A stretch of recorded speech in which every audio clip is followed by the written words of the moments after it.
Well, this is part one of a briefing that we're calling The Roots of War. It's pretty obvious as you pick up every day's paper that we're on the threshold of a major confrontations. And we felt it would be useful to profile the main players in the Middle East. Most of us know a lot about current events from the newspapers, but these conflicts we're going to deal with are not a question of turf or money or political opportunism in the traditional sense that has often motivated conflicts. The roots of the ostensible wars on the horizon go very, very deep. The motivations are very, very different, and we want to explore that. Most of us know some of these things from our biblical studies, but again, there are blind spots that we hope we can plug here a little bit. So we're going to take a look at the roots of war, realizing that most of the players today are nuclear or nuclear capable. That changes the horizon. And I'm always reminded of the witch's cauldron in Macbeth. Double, double, toil and trouble, fire burn and cauldron bubble. And our cauldron consists of about 10 major players in the Middle East and eastward from there that we'll take a quick look at. Our agenda will be, first of all, just to profile broadly the ancient empires, because they've left their footprints on history and that impacts today. We'll take a look at Babylon, Persia, Greece, Rome, and then the eastern extension of Rome called the Byzantine Empire. Those are probably familiar to most of us because of the biblical implications. But there are other empires that we'll touch on briefly that also impact history, that unless we've done some unusual reading, most of us may not be as sensitive to some of these names. Then we're going to look at the current contestants on the horizon: Iraq, Iran, Saudi Arabia, Egypt, Syria, and Jordan. And we'll include Turkey. Even though it's a NATO member, it is a very key player in the strategic balance of the Middle East. And of course, we'll also add India and Pakistan. They're not part of the Middle East in the traditional sense, but since they're right on the threshold of going to war, and many of the experts are fearful that it may escalate into a nuclear exchange between them, I thought we'd include them as an addenda. But we'll climax our profiling by looking at Israel, but we'll do that in the second session, because we're going to put that in quite a different perspective. We're going to look at what the real war is.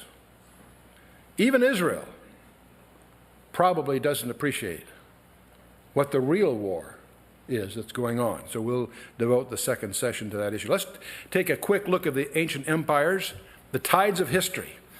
All the scientists seem to agree that civilization seems to have had its beginning in the area called the Fertile Crescent. And clearly this is also the biblical presentation. This is the place where a guy by the name of Nimrod, the first world dictator, set up the first world empire. That his Babel, his tower to the gateway to heaven, became Babylon ultimately. And there was an Egyptian empire and an Assyrian empire, but the first major empire that we run into is the Babylonian Empire that we see in the Bible, which covers pretty much that same area. And it's during the Babylonian Empire that the king of Babylon has a disturbing dream that God has Daniel interpret for him. It's a profile of all the empires that would follow it. And he saw this peculiar dream where a metal image is standing, of a head of gold, arms and chest of silver, belly and thighs of brass, legs of iron, and then the feet are iron mixed with clay. And then he sees and we know from Daniel's interpretation of all this, both from Daniel 2 and Daniel 7 and 8, that the head of gold represents Babylon, which was an empire from about the 606 BC through about 539 BC. But it's taken over by Persia, which lasts for about 2 centuries. The silver represents that. The brass represents Greece, which goes from about 332 to about 68 BC. When Alexander the Great dies, it breaks into 4 pieces. We'll take a look at that. And then we get to Rome, which goes from 68 to 476, but we also understand from both Daniel 2 and 7 and other passages that Rome wasn't conquered, it broke into pieces. And the Bible portrays these pieces as reassembling into a revived Roman Empire to be the primary entity when God himself sets up his own kingdom. It's interesting that there are 4 empires here: gold, silver, brass, and iron. gets very important to understand history, but it's also paramount to understand Bible prophecy. And of course, most commentators recognize that the Fourth Empire is in two phases. So the Persian Empire replaces the Babylon, and it reaches further, of course, and it gets succeeded by the Greek Empire. Now, Alexander the Great is the key player, of course. At the age of 29, he fell onto his bed, weeping because there were no more worlds left to conquer. When he passes away, the empire is divided up among his four generals. But subsequently, Rome emerges as the dominant empire. Most of us are somewhat familiar with this because it's so foundational to understanding of Western history of Europe. We'll discover that we all have a blind spot because the Roman Empire really had two legs, just as Daniel's or Nebuchadnezzar's metal image had two legs. And that has profound implications for the future that are often overlooked even by many, many prophecy writers. And what's also going on then in the 7th century is that Muhammad is born, and he repackages the existing worship in that region into a unique form called Islam. And it's a warrior code. There's a quick conquest, and that starts to grow very rapidly into a very large empire. In just very few years, he conquers, Islam reaches much of the known world. In fact, it reaches into Spain and was threatening to go into Europe until Charles Martel at Tours, France, stopped him and drove them back to the Pyrenees. And that if he hadn't done that, most of Europe would be speaking Arabic. So that was the big major milestone in history for lots of reasons. Now, if you want more background, of course, we have a briefing pack called The Sword of Allah that goes into what Islam is really all about. But let's move on. The Roman Empire starts to fall apart in about the 5th century. But in 330, the Emperor Constantine had moved the capital from Rome to Byzantium and renamed it Constantinople. And so we often, from the West, overlook the implications of the Byzantine Empire because as time goes on, it begins to collapse.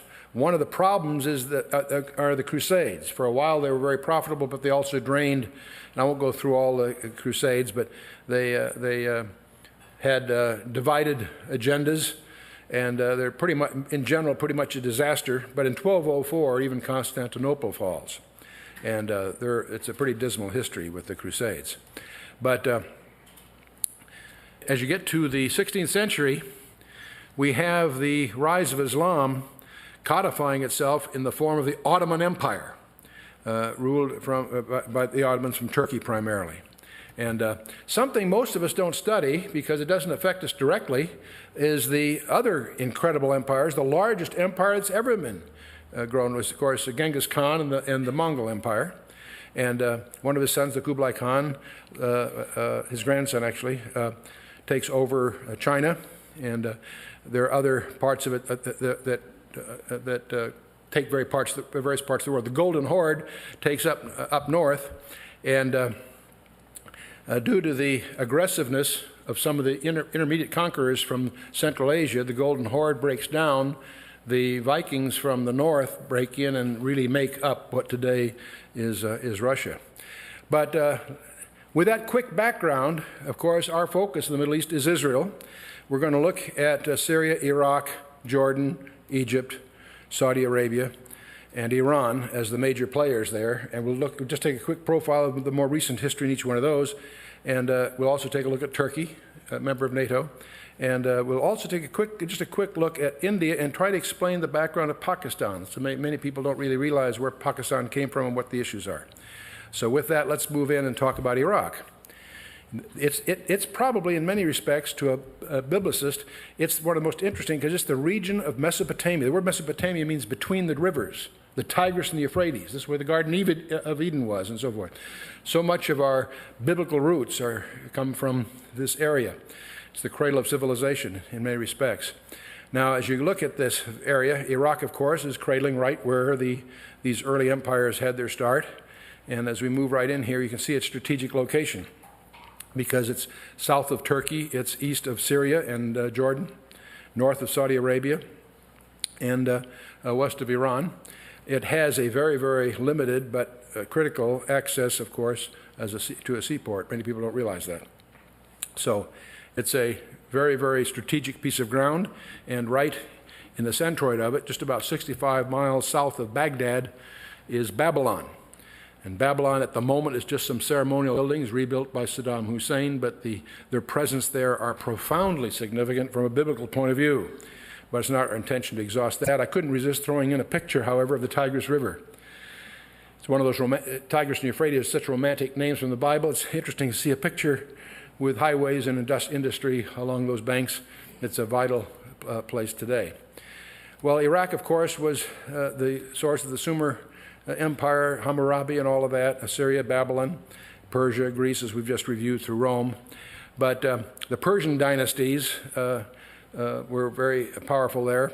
From the 8th to the 13th century, there's the Muslim invasion in spades. And the caliphs there ruled from Baghdad. In the 13th century, the Mongols sack Baghdad, so they have that influence there. But then in the 16th century, the Turks conquest it, and that leads to the Ottoman Empire, which secures control in 1831. So that's a quick profile. The Ottoman Empire is the primary empire that obtains until the end of the First World War. We'll pick up the modern history pretty much from there. In the late 19th century, Iraq was the primary area of rivalry between the Germans and the English in the region. And it was in 1909 that the Anglo-Persian Oil Company formed. Now, with the beginning of cars, it's interesting, very, very early, these oil finds turn out to be very strategic, not just economically, but obviously drive the politics of the region. And of course, from 1914 to 1918 is World War I. Turkey makes the mistake of entering on the side of Germany. Britain, though, invades Mesopotamia in 1914 and controls Baghdad before the end of the war. But 1922, after the war, the independent state of Iraq was established. There's a very key agreement that shows up in many of these discussions called the Sykes-Picot Agreement, pulled together in 1916. It was a secret wartime agreement between Britain and France, agreeing to divide between them the lands of their enemy, the Ottoman Empire. In other words, the war isn't over yet, but they're already dividing up between them, and Russia was also a participant, but the primary players are Britain and France. Once World War I would end, they had a secret agreement how they were going to divide up the Ottoman Empire. Now, during the war, as an incentive, the Arabs had been promised independent states in the areas that were formerly controlled by Turkey. Well, the impact of this agreement is that Faisal al-Hussein, under the leadership of General Allenby, who of course was very successful, and under the tactical supervision of a colonel by the name of T.E. Lawrence, Lawrence of Arabia, if you will, he assisted these people assisted against the Turkish army during the war. So Faisal was awarded rule of the newly created state of Iraq under a British protective mandate. That mandate would be terminated when Iraq was admitted to the League of Nations later in 1932. There's going to be a lot of bitter feeling come out of the discovery of the Sykes-Picot Agreement by the Arabs because their promises, some of them weren't kept, but the other promises, it gets complicated as we get into it. Well, the Iraq Petroleum Oil Company is formed. World War II comes along. The British forces present assure that we have Allied support from there. And of course, you get to 1948, when Israel's formed. There was, of course, a war with Israel, and Iraq quickly joins with Transjordan against Israel. That brings us to the 50s, and there's a whole series of pro-Western pacts that don't endure. They've always been really anti-Western at heart. 1963, there's a military coup by the Ba'ath Party, which is the party still in power. It's Saddam Hussein's background. In 1967, of course, we have the Six-Day War with Israel, the famous one. In 1968, of course, they got clobbered in the 1967 war, so in 1968, the government's overthrown. But even the new government has hostility to the West and embraces the USSR. 1973 brings the Yom Kippur War, again, a war with Israel. And even when they had a ceasefire announced, Iraq, both in 1973 and the year following, denounced the ceasefire, and they denounced the various agreements with both Egypt and Syria. So and in 1975, they nationalized their oil industry. There is a country that doesn't show up, that is a de facto group that we need to be aware of, called the Kurds. Many scholars believe the Kurds are the name for the Medes today. And about 50% of this group is in Turkey, about 25% in northwestern Iran, and about 17% in northern Iraq. And they are a people without a country. And they're abused as a minority by each of their host countries. So you'll see them constantly surface as a problem. In 1974, the Iraqi Kurds are assisted by Iran. And Iran was helping the Kurds in Iraq cause trouble for Iraq. Well, they finally negotiated. Iran ceased supporting that in exchange for some border concessions. But that kind of thing continues to go on between all three countries there. One way they injure their neighbors is by helping the rebels, if you follow me. In 1979, Saddam Hussein succeeds Bakr. And in 1980 through 88, we have an 8-year war with Iran, a very bitter war. It's interesting, this is one of the wars in the Middle East that has absolutely nothing to do with Israel. I mention that only because there's this myth that's promoted that, gee, if you solve the Israeli problem, there'll be peace in the Middle East. That's utter nonsense. There's no peace in any direction anyway, independent of Israel. Everybody overlooks that. But during that war, Mossad discovers that there's a nuclear reactor emerging in the Iranian picture, so they send a strike team and they wipe it out. And there's an interesting book by Dan McKinnon, who's president of North American Airlines, that he wrote the book about the strike. It's interesting. The world condemns Israel for that strike. And yet, can you imagine 10 years later during the Persian Gulf War where we'd be if Iraq had had nuclear weapons? And no one thanks Israel. If it wasn't for them, they probably would have. Of course, in 91, we have the Persian Gulf War. And obviously, the U.S., British, and French forces invade. But something you overlooked, too, as part of that, after they solved some of the basic problems, was to protect 600,000 Kurds from reprisals by Saddam Hussein. He was using chemical weapons on his own people. But see, they were Kurds. They don't count, see. Well, the tensions continue. The UN put a trade embargo on it. The inspections, of course, have been resisted and thwarted in every which way. In 1993, there was even a cruise missile attack by the U.S. because of an apparent attempt on President Bush. In 94, the Iraqi has a buildup on the Kuwait border for a second time, 40,000 troops, 600 aircraft sent. But Hussein finally signs a decree on Kuwait's sovereignty and territorial integrity. He was going to try it a second time, but backed off. The Kurdish resistance and civil war continues. There are two groups there, the Patriotic Union of Kurdistan and the Kurdistan Democratic Party. These are two groups of Kurds that can't get along with each other. And everybody that's in the area meddles by backing one or the other to fan the hostilities. In 1996, Hussein sends 30,000 troops for the KDP. The international forces that were there then withdraw and leave the PUK on its own. And of course, in a couple of years, the KDP controls 2/3 of the region.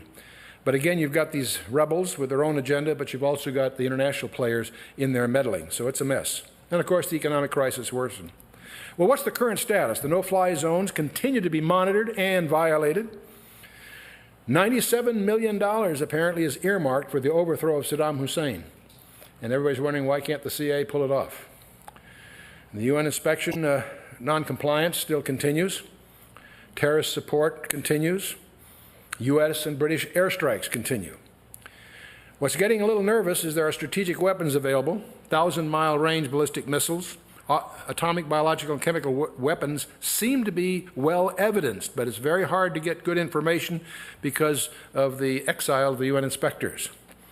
And there is great anxiety at the moment in our own Congress, in Washington, that Bush seems to be moving towards hitting Iraq, but this will not be Afghanistan. This is not a third world country. This is a high-tech place. And it's scary because the only way you hit a place like that is with the advantage of surprise.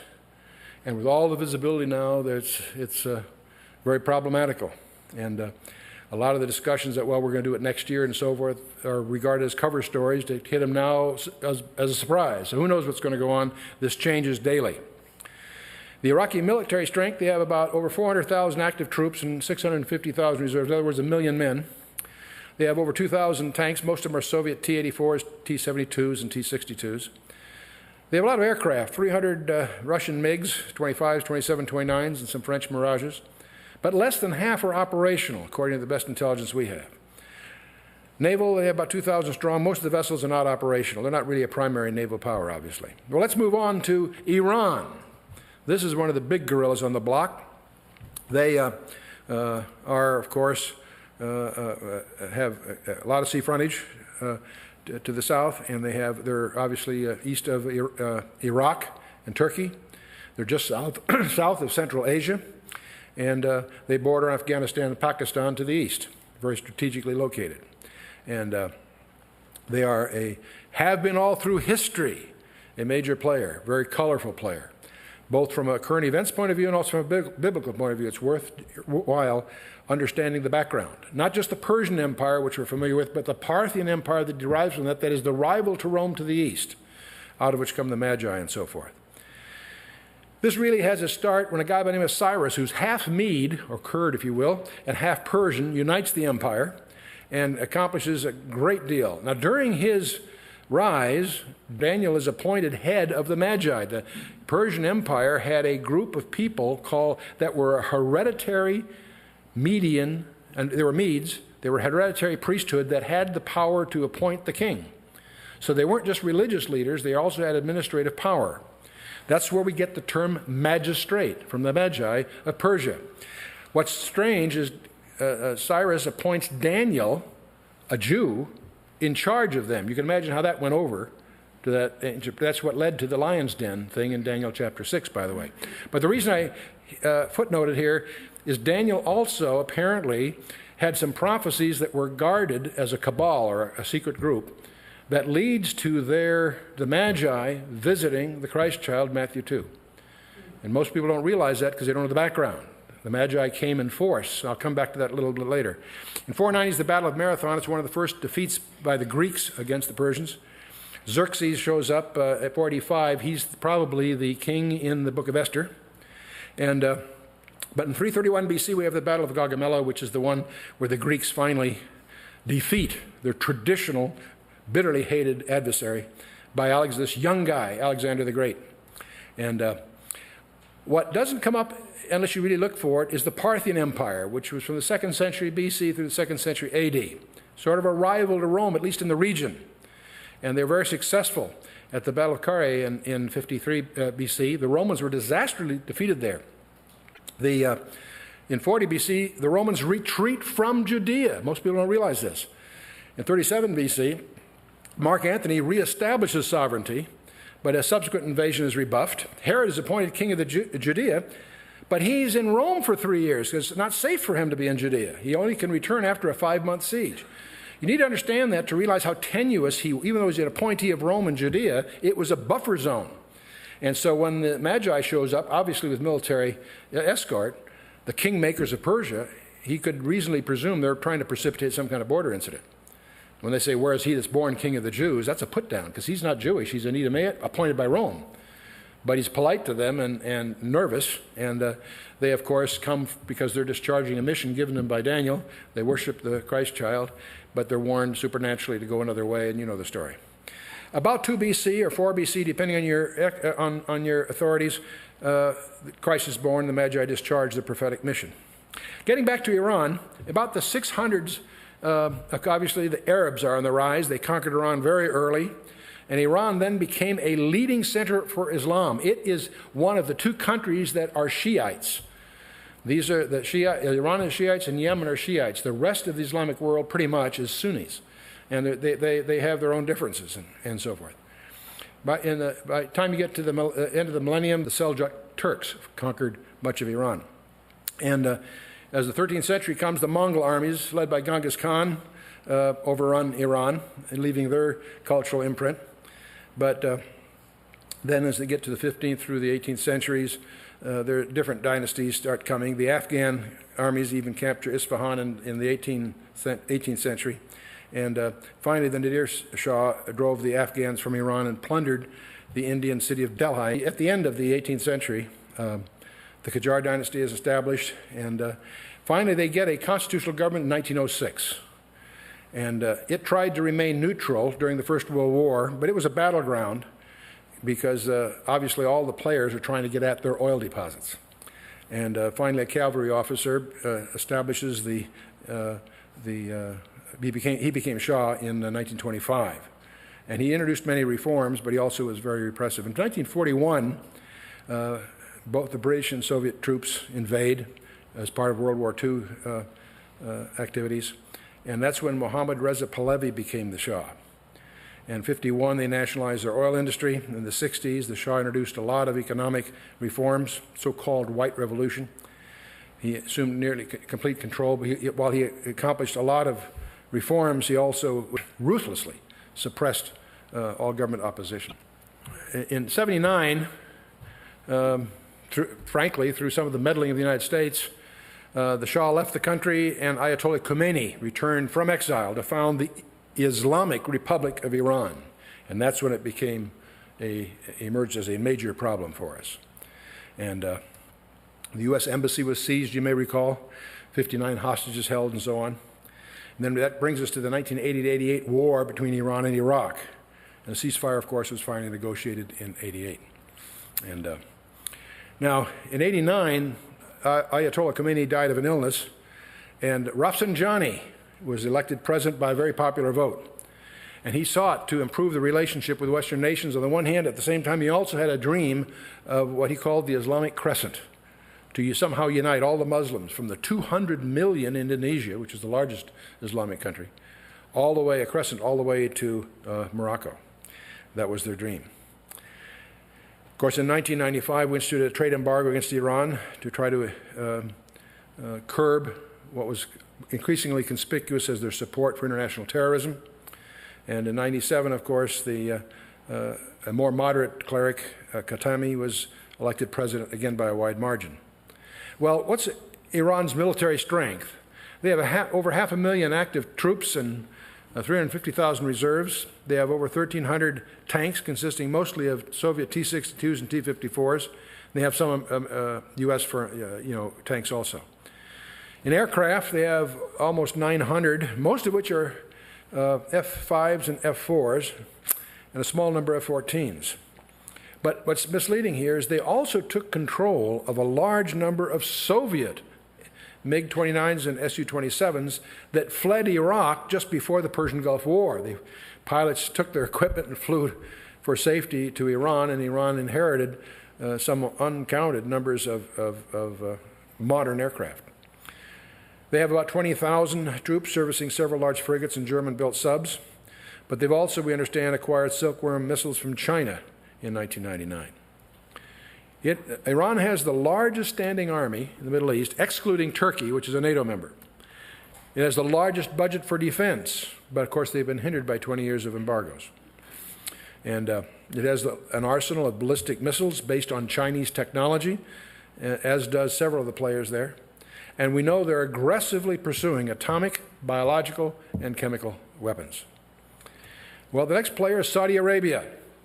This is their very distinctive flag. They first adopted this famous green banner in the 18th century when they began conquering parts of the Arabian Peninsula. In 1901, they added the inscription. In Arabic, it says, "There is no God but Allah, and Muhammad is Allah's prophet." The sword was added in 1906 to symbolize their military triumphs of Islam. And in the 1906, the sword emblem was modified from time to time, most recently in 73.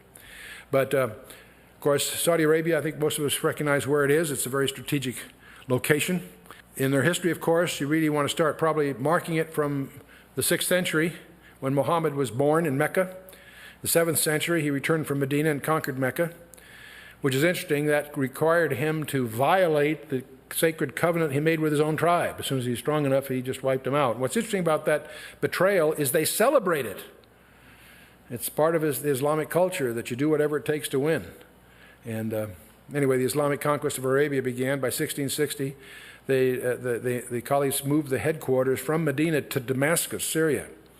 And Arabia, from that point on, declines in importance within the Muslim empire, strangely enough, even though it's the site of Mecca and Medina. By the time you get to the 15th century, the Saud dynasty was founded near Riyadh, and by the time you get into the 18th century, they helped spread a particular sect of Islam called Wahhabism, which is the most strict and legalistic sect within Islam. About 80% of the Muslim leadership in the United States is of the Wahhabi sect, because Saudi Arabia funds it. And you need to understand, despite all the disinformation that's promoted by the press and elsewhere, that it's a peaceful religion, the truth of the matter is it's not. And secondly, the leadership that's dominant is the most militant bunch, despite lip service to the contrary. Well, anyway, we get to the 19th century, 1824. Following the defeat by the Ottoman forces, the Saud family establishes a new capital at Riyadh. And as the century closes, 1891, family feuds start weakening the Saudi power, and much of Arabia was conquered then, of course, by the Ottomans and other local tribal chiefs. And the Saudi family then fled to Kuwait. And by 1902, Saud returns from Kuwait and captures Riyadh again. And it goes back and forth through the early parts of the 20th century. But by 1932, Ibn Saud has proclaimed the unified kingdom of Saudi Arabia. 1938, the first major petroleum deposit was discovered. It becomes, in 1945, a founding member of the United Nations and also of the Arab League. And in 1953, when Ibn Saud dies, he's succeeded by his eldest son. In 1964, Saud was forced from the throne and succeeded by his brother Faisal. And he used the oil profits to modernize the country and made Saudi Arabia very active in world affairs. And they have offered financial support to Arab countries fighting Israel during the Six-Day War. And they've been behind the scenes more than is generally obvious from the press. In the 1970s, of course, rising oil prices greatly increased their export earnings. So a lot of ambitious development projects were funded by the New Wealth. Well, in 1973, following the Yom Kippur War, they, of course, reduced the oil exports to many Western countries, partly to raise the prices. And by 1982, Crown Prince Fahd assumed the throne after the death of his half-brother, King Khalid. And then in 1990, after Iraq invaded Kuwait, troops from the United States and other Western nations arrived in Saudi Arabia to help defend the country against the Iraqi invasion. We all know about that, Desert Storm. What most people don't realize, they also had another mission, and that's to prop up the throne, because the House of Saud was always in jeopardy. That's why after the Persian Gulf War, we didn't pull all our troops out. There were large numbers there, and that's what Osama bin Laden complained about, because the cover stories that were issued to explain it just didn't make sense. And that was one of the irritations among the fundamentalists. In that case, 1991, we have the Persian Gulf War. And of course, Saudi Arabia joins a US-led coalition that drove Iraq out of Kuwait, which is saying it sort of backwards. We're there really to benefit them as much as anybody. There's calls for governmental reform in 1993. In 1995, Saudi Arabia is a signatory of the Nuclear Proliferation Treaty. I think that's interesting to notice, because we now discover that they've been funding Pakistan's nuclear program with over $1 billion. Pakistan has nuclear weapons, and they are a source of supply of those weapons to Saudi Arabia today. In 1999, Saudi Arabia, along with other oil-producing nations, again agreed to reduce production to raise oil prices. Last year, we discovered something rather interesting. At the El Solayel missile base, it's a major construction project with housing for the Chinese engineers that are installing Chinese ballistic missiles. And we now know they also have nuclear weapons, warheads, supplied by Pakistan. Now, if you look at the troops, they have about 100,000 active, 57,000. They're not large in numbers. They don't have to be. We're there to always back them up. They have 1,000 tanks, mostly U.S. tanks, some British Centurions. Small now, 76 F-15, some British Tornadoes. 13,000 naval troops, a small fleet of patrol and missile ships.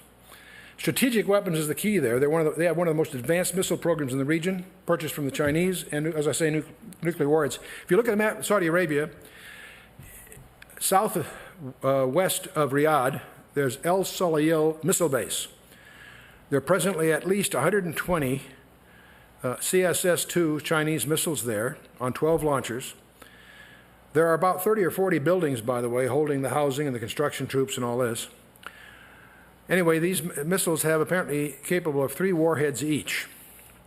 And they have a range of 3,500 kilometers, which means they can reach with their missiles to Libya, to Greece, certainly most of Turkey, and certainly most of Iran.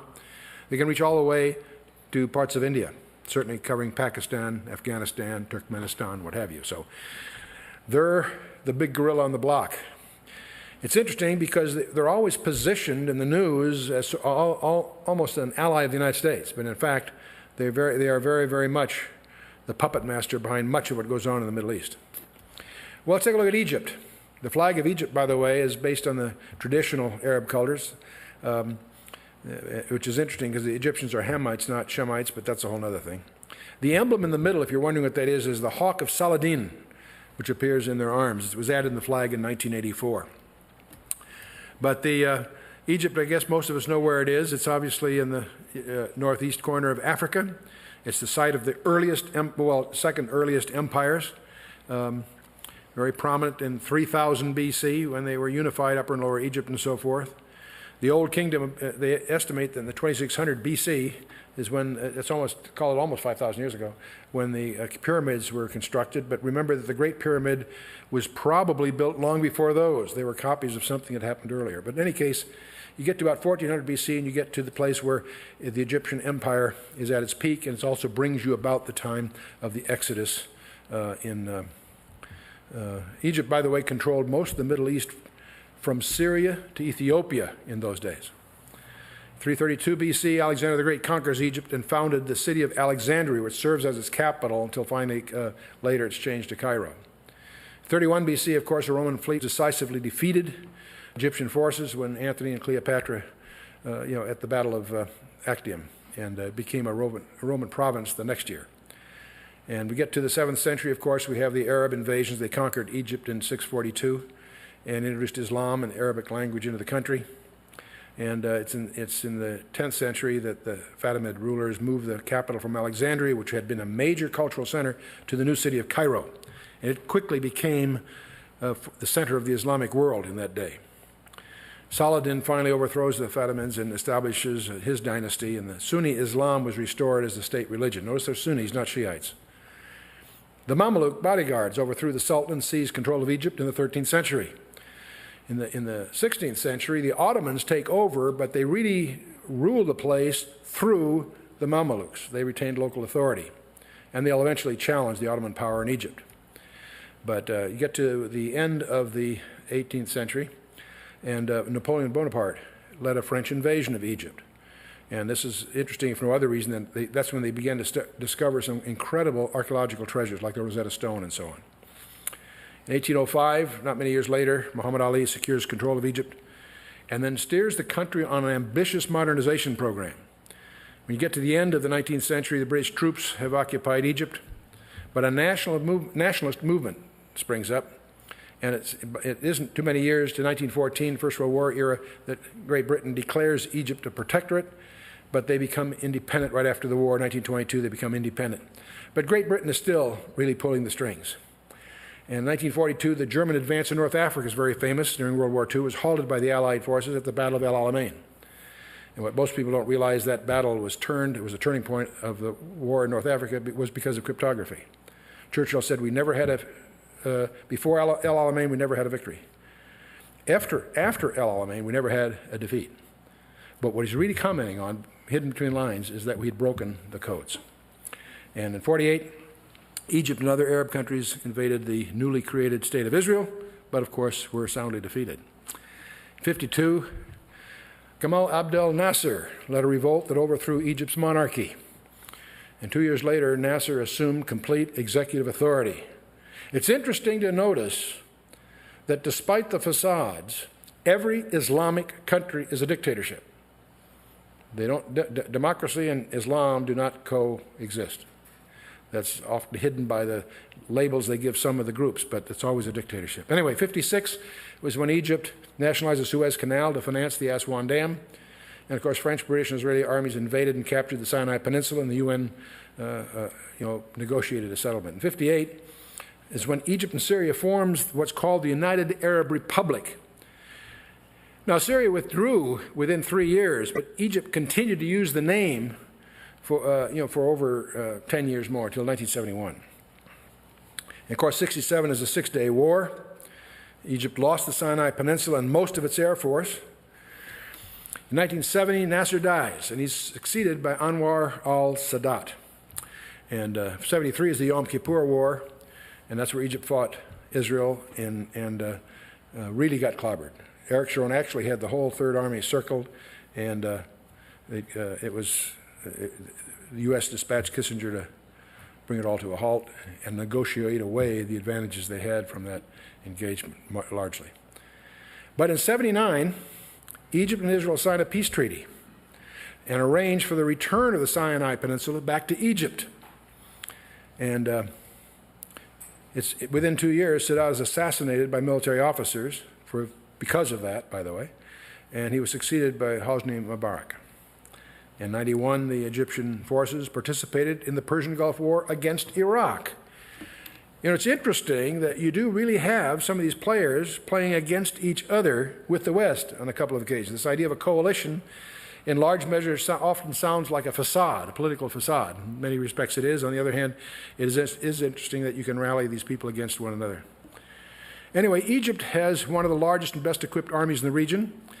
They have almost 500,000 active troops and 250,000 reserve. They have almost 4,000 U.S.-made M1A1 tanks and M60s. They have almost 2,000 aircraft. Half of them are F-16s, and they have about 300 attack choppers. And they have about 12,000 naval troops, 4 subs, and 1 destroyer. But our intelligence sources indicate that Egypt is developing atomic, biological, and chemical weapons to counterbalance the Israeli arsenal, which, of course, is substantial. Well, let's take a look at Syria. And I couldn't resist putting a picture again of the river Euphrates. It comes up so often, not only in the book of Genesis, but the book of Revelation. So you want to be sensitive to that, learn what you can about it. It's going to stay in the news. And Syria, of course, is in a very, very interesting strategic position. It is just northwest of Israel. In fact, you can say north because they've taken over Lebanon. And major player. Not a big player, but very key. All the traditional empires that we've been through, from Sumer, Assyria, Babylon, Persia, Greece, when you get to Greece, something very important happens. When Alexander dies, his 4 generals divide up the empire. There are 4 of them, but the 2 major players are Seleucus and Ptolemy. Seleucus takes Syria, Persia, Babylonia, and India, and he rules it from Antioch. That leads to what they call the Seleucid Empire. That, you realize, is northwest of Israel. Ptolemy, his other general, takes Egypt, claims Palestine, and Arabia Petra. And he rules from Alexandria, which at the time is the capital of Egypt. These 2 guys are constantly fighting for the next 4 centuries. Israel is a buffer zone between the 2 of them. Now, we often talk about the silent years between the Old and New Testament, because the book of Malachi closes the books of the Old Testament, and there's about 400 years before you get to the New Testament. Most of that 400 years is laid out in the Bible, historically, in advance in Daniel chapter 11.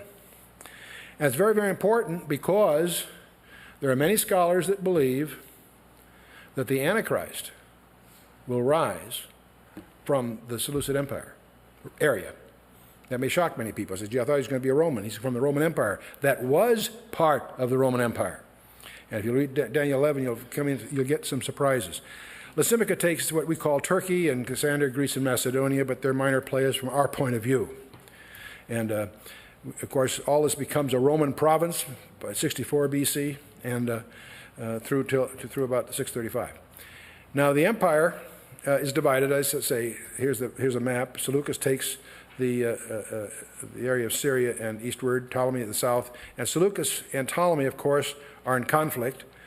In Daniel 11, Seleucus and his successors are called the king of the north, and Ptolemy is the king of the south. The word king and kingdom are identical in the Hebrew, so you can call it king or kingdom, melech, either way. But this is detailed in Daniel 11 from verses 1 through 20 and worth your study.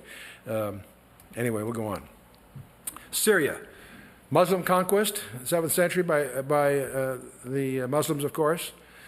They're also trampled by the Crusaders in 1099. Saladin, the Sultan of Egypt, takes over in the 12th century. The 13th century, you've got the Mongol invasion. In the 15th, 16th century, you got the Ottoman Empire. And that leads you to the 19th century. Big event there is 1869, the Suez Canal, which totally changes the trade routes. That dries up the economies of many of the Middle Eastern countries which made their living by being host to the caravan routes that went across. Well, the Suez Canal, water transportation eclipses that, changes the profile.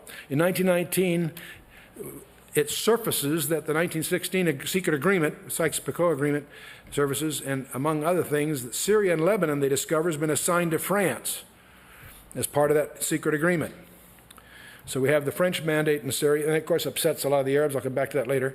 The French mandate is in the early part of the 20th century, all kinds of uprising in 1920, 25, 27. They finally yield partial independence in 1938, and the so-called Republic starts then. About 1945, they actually become a member of the UN. In 48, though, they, of course, fight against Israel. In 49, 51, and 54, there are military coups that take power. It's very volatile. But there's a continual anti-West, certainly anti-Israel, and pro-Soviet posturing. And, of course, in 58, they form the United Arab Republic with Egypt, but that's really a name only. It gets dissolved in a couple of years. Through the early to middle 60s, there's all kinds of coups and attempts. I'll spare you. 67, of course, you have the Six-Day War with Israel, and which, of course, is a disaster for them. And in 1970, General Hafez al-Assad seizes power. In 73, of course, is the Yom Kippur War with Israel. And Israel obviously not only drove them miraculously off the Golan Heights against superior odds and all that, they actually advanced within 20 miles of Damascus. And humiliating defeat, which, of course, still is a bone in their throat to this day. 76, Syria occupies Lebanon. You know, it's interesting, all the flack that Israel is getting for its so-called occupied territories, Syria just occupies Lebanon, and no one says boo. They're doing that today. What do they want? Lebanon. You know, Lebanon used to be the Paris of the Middle East. Beautiful, beautiful place to visit. And now it's a war zone. It's astonishing transformation. What does Syria want it for? Drugs. The Bekaa Valley is one of the primary sources of opium and heroin, whatever, in the world. And that funds, that gives Syria, this little relatively small country, the ability to fund global terrorism. So there's Syria, and there is Lebanon. They just walked over it, they own it, they run it, and no one says much about it. And of course, that's a real problem for the northern border of Israel. There's constant problems and so forth. Well, in 1980, they signed a 20-year cooperation with the Soviet Union. Of course, within 10 years, the Soviet Union is starting to fall apart. But in 1990, they joined the anti-Iraq coalition during the Persian Gulf War. It's interesting, here again, they are willing to join, at least to some extent, in a war against Iraq. So these groups, even though they have Islam in common, they have all kinds of reasons to be mad at each other, quite apart from Israel. In fact, you can almost say that Israel is the only thing that unites them, is their hatred for Israel. So, long and troubled history with Iraq. In 1998, there are tensions over Syria's support of the Kurdistan Workers' Party, the PKK. That's a guerrilla force that's fighting for a Kurdish homeland in southeastern Turkey. See, again, where these countries come together, part of the dynamics are the various Kurdish groups that are backed by various groups. In the year 2000, of course, Assad dies from complications of heart disease. Let's take a look at the military strength. About 300,000 active and about 400,000 reserves, about almost 5,000 Soviet tanks, T-62s and 72s, 2,500 aircraft, MiG-21s, 23s, 35s, and they have Su-23s through to 35s, and we have 72 attacks choppers. They have also put on order $2 billion worth of new fighter planes from Russia.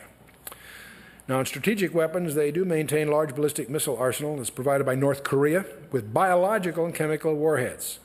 We don't know that they have nuclear yet, but there's no reason. It's all a question of dollars. There's an active black market in that world. Let's talk about Jordan. This one is a very different creature altogether. The Hashemite kingdom of Jordan. It is not an ancient kingdom, but rather a European creation of 1946. It was a desert wasteland that was full of nomadic Bedouin tribes for centuries. It, of course, is due east of Israel, and It borders, obviously, on the Jordan River. You know the Jordan River is the only river in the world with one bank, you know. You know that. That's supposed to be, see, it has only the West Bank, right? Okay. Prior to World War I, the areas of Ammon, Moab, and Edom, those are the biblical names, had previously been populated by unaffiliated Bedouin tribes. And during the war, the British and the Allies were fighting Germans and Ottoman Turks. So Major T.E. Lawrence organized his widely publicized Arab revolt.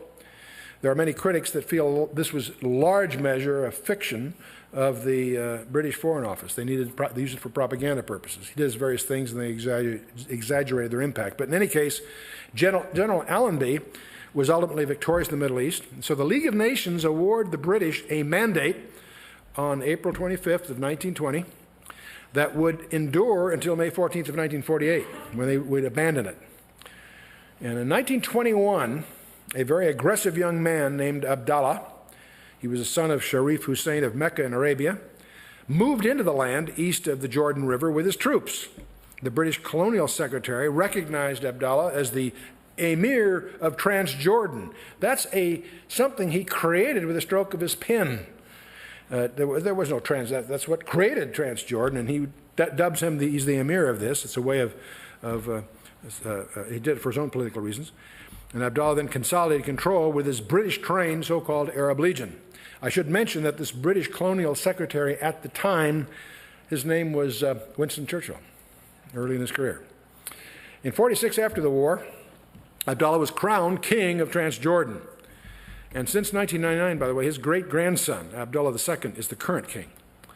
The previous king, of course, was very popular, very interesting guy, but I won't go into that. Let's see. In 1948, Jordan joined the attack against Israel in its War of Independence and successfully fought the Haganah and held what we call today the West Bank. And in 1967, again joining Egypt in the Six-Day War, they lost it. Now, on the one hand, you can be critical of Jordan in a sense for allying themselves against Israel because they have good relationships otherwise, but you've got to realize Jordan's almost a pawn of the Muslim and the Arab politics in the region. Okay, in 1998, having previously repudiated any rights to the West Bank, Jordan signed the peace treaty with Israel at Camp David. So, see, there really haven't been serious problem in Israel and Jordan, and they repudiated any rights to the region that's still being contested by everybody else, and they signed the peace treaty. This is a legitimate, real. This wasn't one of these pressured things by Washington. Well, they have about 100,000 troops, 35,000 reserves. It's a small country. They have 1,000 tanks, a couple hundred aircraft, F-16s, 480 naval troops, small border patrol outfit. No strategic weapons to our awareness. But there is something else that's strategic we should mention before we leave Jordan. There is an interesting verse in Daniel chapter 11, verse 41. It's in that from about verse 36 on in Daniel 11. He's talking about the guy we call the Antichrist, this world leader. And speaking of him, in verse 41, it says, "He shall enter also into the glorious land," which of course is an idiom for Israel. "And many countries shall be overthrown." No surprise.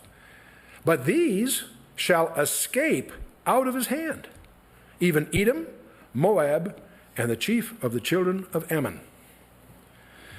Well, this is very, very provocative because for some reason that region escapes the thumb of the Antichrist. As Bible students, we can't resist the conjecture that this may be to give the remnant a place to flee because they flee to Petra from other passages and so forth. That's one possibility. There's another possibility that we should keep an open mind on, and that is that these tribes did not keep themselves separate the way Israel did. They commingled. The word Ishmaelite, for example, is not restricted to a son of Ishmael. It's used many times in the Old Testament as just an idiomatic term for the people in a general region. And that may also be true of Edom, Moab, and Ammon. It's even conceivable that this may be an allusion to the Muslims. And that is, if that's possible, that really changes possible perspectives. I leave that with you to explore and do some homework on. Let's look at Turkey, member of NATO. With the decline of the Byzantine Empire in the 14th century, the Turkish tribes in Anatolia, that's the old part of Turkey. If you take the part of the Turkey that's the bulk of it, that is east of the Bosphorus, that's Anatolia, pretty much. The Turkish tribes there established the Ottoman Empire, as I mentioned, and that lasted until after World War I, when the modern state of Turkey emerges from it. So it's really, in a sense, the vestiges of the Ottoman Empire. And it's very strategically located. It has today, of course, both sides of the Bosphorus, which is a critical channel to the Black Sea and so forth. You've got to the east, you've got Greece, Bulgaria, Romania, and to the north, you've got you've got mostly Russia and Georgia, Ukraine, what have you. You've got Central Asia, Armenia and Azerbaijan to the going east, and of course Syria to the south, and Iran, of course, to the direct east. Iran and Iraq and Syria border to the south. But one of the strategic things about Turkey is the border between Turkey and Syria. Turkey is the gorilla on the block, and one thing that can keep Syria in check is the Turkish generals. We'll talk about that as we go. But the story of Turkey in modern times has to be focused on, since World War I, this guy by the name of Kemal Ataturk. He aggressively transformed Turkey from a Muslim-dominated theocratic autocracy into a Western-oriented democracy. An incredible achievement when you really understand what's involved. In 1922, he abolished the Sultanate. In 1924, he abolished the Caliphate and the religious courts. He's totally restructuring the country. In 25, he made it illegal to wear the fez, the traditional red hat that I'm sure you've seen, which is he regarded as a symbol of backwardness. And having rid Turkey of the trappings of Islamic backwardness, he then proceeded to adopt all kinds of Western ways. In 25, he adopted the Western calendar. Think about that. He changed their calendar. That's not easy. In 26, he adopted the Swiss Civil Code and later the Italian Penal Code. In 28, the country switched to the Latin alphabet. He changed the alphabet of the country. In 31, the metric system. I'm always reminded by my British friends. They say if God wanted us on the metric system, he would have had 10 disciples, but I let that go. In 1934, all Turks were obliged to take a surname, and Mustafa Kemal became Kemal Ataturk, and the women were given the vote. This is a radical guy. He achieved all this. Why? He spent 70 years trying to get Turkey to be a member of the West. That was his dream. And following World War II, they joined all the main Western institutions, the UN in 45, the International Monetary Fund in 47, the OECD in 48, the Council of Europe in 49, NATO in 1951. Now in 1963, 4 years after application, Turkey received an associate membership in the European Community, and it specifically provided that they would be a full member later. Well, the crisis began to loom as Turkey applied for full membership in the European Community on April 14th of 1987. Now, as I say, its associate membership agreement of 63 specifically held out full membership as an eventual goal. Now, their application in 1987 was ahead of Austria, Finland, Sweden, and Norway, whose applications subsequently were accepted and expedited. And so it now has become very clear to them that they've been rejected by the succeeding organization, the European Union. So they've been left out in the cold. They've been left out in the hallway, as the journalists in Europe put it. They recognize that they are just not accepted as a member of the West by the West. And they're they're in the embarrassing, because they've had the slap in the face. They have no choice but to turn back to Eurasia. And by the way, I should point out that 4 out of 5 of the Soviet Central Asian republics are Turkic speaking. Tajikistan is an exception, speaking a Persian dialect. And now the President, Süleyman Demirel, he's headed an active drive to extend Turkish influence into the region of Central Asia, in other words, to the east. An interesting quote, he says, "The emergence of the Turkic world is one of the most significant developments of this century. A new continent called Eurasia has been born in the geographic space that stretches from the Adriatic Sea to the Great Wall of China. Eurasia is tantamount to the Turkic world." It's interesting, by the way, notice that his concept of Eurasia includes Muslim Bosnia and Muslim Albania. Now, one thing we need to do as we try to get a worldview here is to recognize there are dynamics in the East. I mean, I'm not just talking, we always think West, from the Roman Empire, the Western arm of that. Much of the prophetic scriptures focus on major global centroids that will emerge in the remnants of the old Roman Empire that are east of Turkey. In other words, Byzantium and eastward. So we keep an eye on that. And when you're reading your prophetic scriptures, don't equate the Roman Empire with Italy. Okay. Now, there are three major factors bringing about a strategic change in the Middle East with regards to Turkey. The rejection of the European Union, of course, of their membership, the opening up of the Turkic world in Central Asia, and the rise of Islamic fundamentalism in Turkey. The generals are still in control, and they have 16 military assistance pacts with Israel. They trade air bases and so forth. But the tide is against them because each election the Muslims are growing. And it doesn't take a rocket scientist to recognize there's a tide of Turkey shifting to the east. And this is very important because they are major players against Israel in the invasion that Ezekiel talks about in chapter 38 and 39. Meshech and Tubal were traditional cities in Anatolia, and so that they're idiomatic, if you will, of Turkey. So even though it's pro-West at the moment, you can anticipate it refocusing. Okay. I'm going to add a little addenda.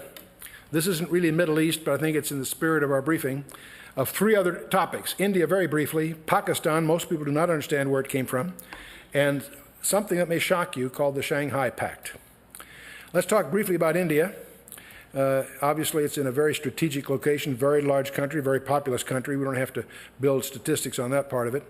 And of course, they were victims of the Turkic Muslim invaders, the Mongol Empire and Genghis Khan and other empires we won't detail here. In the 15th century, the Europeans, the Portuguese especially, the Dutch, the French, the British, of course, also ultimately dominate in their various enterprises. In the 18th and 19th century, the British Empire is the dominant one in India from 1756 till its independence in 47.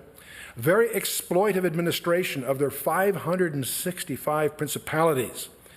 During this time, also, there's an industrial revolution going on, and the economies of India and England became very interlinked, but always to the advantage, of course, of England. And, of course, the opening up of the Suez Canal, again, brings India logistically much closer to Great Britain, from 3 months now to 3 weeks to ship. But in 1914, to give you just one data point, less than 5% of the national income and less than 1% of India's workforce was employed in factories. In other words, they're not getting the benefit of the Industrial Revolution. That leads to a rebellion of the mercenaries, the Sepoy Rebellion of 1857, that also led to a rise of Indian nationalism. Bear in mind, there are 565 principalities, but they're beginning to think of themselves as a collective group. But so do the Muslims. They're a minority, but widespread. So not only is there an Indian National Congress in 1885, but within roughly about 11 years, we have the Muslim League. So Mahatma Gandhi shows up about this time, and we finally, of course, through his non-violence, non-compliance tactics, does achieve independence in 1947.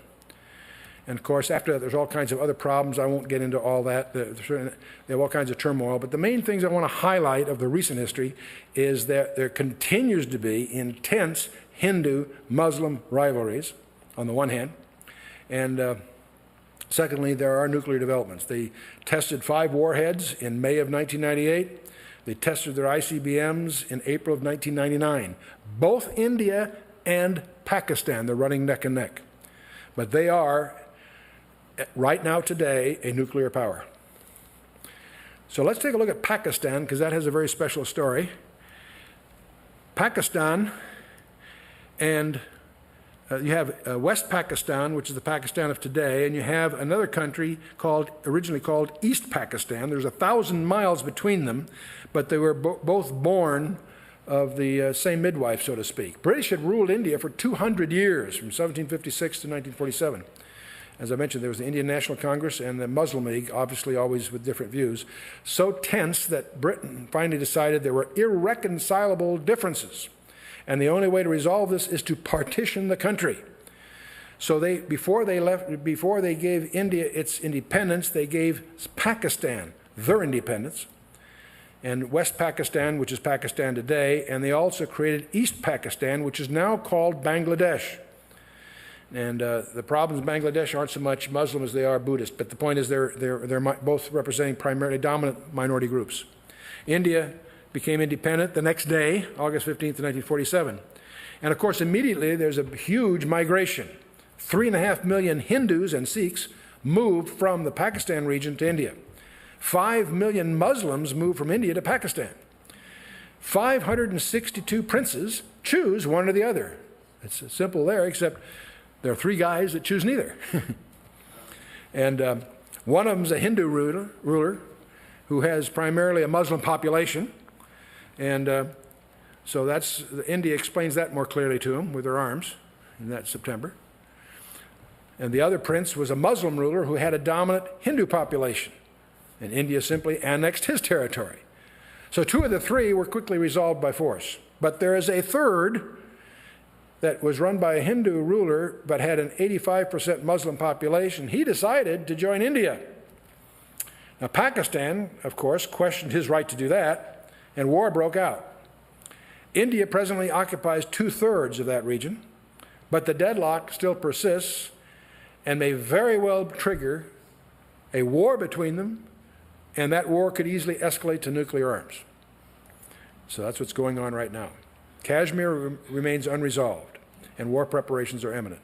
Tensions continue, and both are continuing to arm. Realize that nuclear weapons tests in '98 on both sides, ICBM testing in 1999 on both sides. There are all kinds of elections, and it gets very bitter, but we'll just watch and see. One other thing I want to talk about, in 1999 was the 50th anniversary of NATO. But it redefined itself on that day, not as a defensive alliance, which is what it was formed for. 15 countries back in 1949 agreed to defend each other if any one of them was attacked. It was a defensive alliance. Obviously, primarily put together because of the threat of the Soviet Union. But its 50th anniversary, it redefined itself as a world police force. That's what justified the invasion of Kosovo was justified on that basis. Well, when they did that, that terrified not just our adversaries, but our allies as well. But within 2 years, it led to the Shanghai Pact. Russia, China, Uzbekistan, Kazakhstan, Kyrgyzstan, and Tajikistan formed a pact with a specific objective of containing or resisting the hegemony of the United States. And what's shocking about this isn't just a piece of paper. The Chinese and the Russians have already begun practicing military operations against the U.S. They're just training exercises, but they clearly, the context of them is a war with the U.S. To put this in perspective, you see on the map, you see that little tiny blip in the middle on the left is Israel. There's Russia, there's China, and there's Kazakhstan, Uzbekistan, Kyrgyzstan, Tajikistan. That's the really big gorilla on the block. And that is another reason we watch with great interest the Magog passages in Ezekiel 38 and 39. Well, that ends this first session. The next session will be what I'll call the real war, a biblical perspective of this and the plight of Israel, which even today Israel does not understand. And we'll take that up in the next session.